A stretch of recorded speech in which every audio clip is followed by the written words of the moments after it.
Bonjour. Alors, sur le tuto précédent, on a vu comment on faisait cette petite maille chaînette là. J'ai pris une laine un petit peu plus grosse pour que vous voyez mieux. Je trouve que c'est plus visible avec une laine un peu plus épaisse.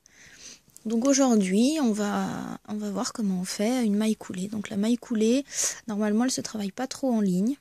Elle se travaille beaucoup en cercle pour terminer et démarrer les rangs. Là, on va la travailler en ligne juste pour la prendre. Alors, donc j'ai déjà monté ma chaînette. Donc là, j'ai fait 10 mailles. Vous pouvez en faire autant que vous voulez, hein, c'est toujours le même système. Donc on va commencer. On ne pique pas dans, vous voyez, donc là la première maille, on va aller piquer dans la seconde maille. Donc là, on a notre crochet. On ne va pas piquer dans la première, on pique dans la seconde. Donc, on pique dans cette maille. On se retrouve avec 2 brins sur le crochet. On va faire un jeté qu'on va passer dans le premier brin, puis dans le second. Et on va continuer sur toutes les mailles à faire la même chose. On ne saute pas de maille.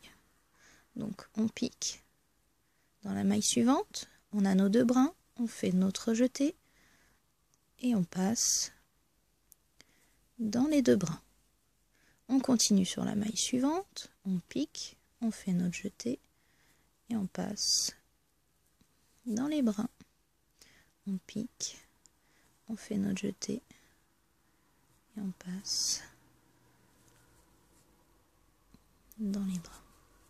On va continuer comme ça jusqu'à la fin du rang. On pique, le jeté, on passe dans les brins. Donc la maille suivante, on pique, on fait notre jeté et on passe dans les brins. On pique dans la maille, le jeté, on passe dans les 2 brins. On pique dans la maille, on fait le jeté, on passe dans les 2 brins. Et notre dernière maille, dans le jeté, hop, et on passe dans les 2 brins. Donc là, on a terminé notre premier rang. Voilà. Donc pour attaquer le second rang, on a besoin de faire une maille en l'air. Donc une maille en l'air, comme je vous ai montré dans la vidéo pour la chaînette, c'est exactement la même chose que la chaînette. On fait le jeté et on passe dans le trou. Et on va retourner pour le deuxième rang, on va retourner l'ouvrage. On va toujours travailler de la droite vers la gauche. Donc, on va faire comme au premier rang, on ne va pas piquer dans la première, on va piquer dans la seconde maille. Donc, on pique. Donc, on se retrouve bien avec nos 2 brins. On va faire un jeté. Et on passe dans les 2 brins. Et on va continuer sur toutes les mailles qui suivent. Donc, on pique. Le jeté. Donc n'hésitez pas à laisser des commentaires sur la vidéo pour me dire si ça va trop vite, si ça va pas assez vite, si vous ne comprenez pas bien quelque chose, si vous avez des suggestions, n'hésitez pas, ça peut toujours aider et moi et les autres personnes. Voilà, donc là je vais finir le rang, on pique, c'est toujours pareil, hein. On va piquer dans la maille suivante, le jeter et on passe dans les 2 brins. Voilà.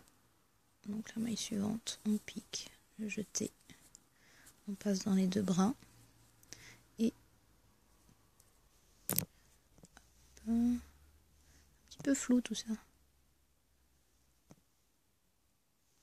Voilà. Et le dernier, on va pas aller le piquer ici, on va le piquer là de face dans le trou, parce que là finalement c'est notre première chaîne qu'on n'a pas piquée, qui nous fait office de maille en fait, de maille coulée, la première maille coulée. Donc ici comme de ce côté là, c'est notre première maille chaînette, notre première maille en l'air. Donc là on a fait nos 2 rangs, maille coulée. Donc là, le troisième c'est pareil, hein. On va faire une maille en l'air, on va éviter la première, on va piquer dans la deuxième, voilà, Hop. Et puis on va faire ça tout le long du travail. Voilà, donc cette petite vidéo maille coulée est terminée. Donc la prochaine, nous avons appris la chaînette, nous avons appris la maille coulée, et la prochaine, on va apprendre la maille serrée.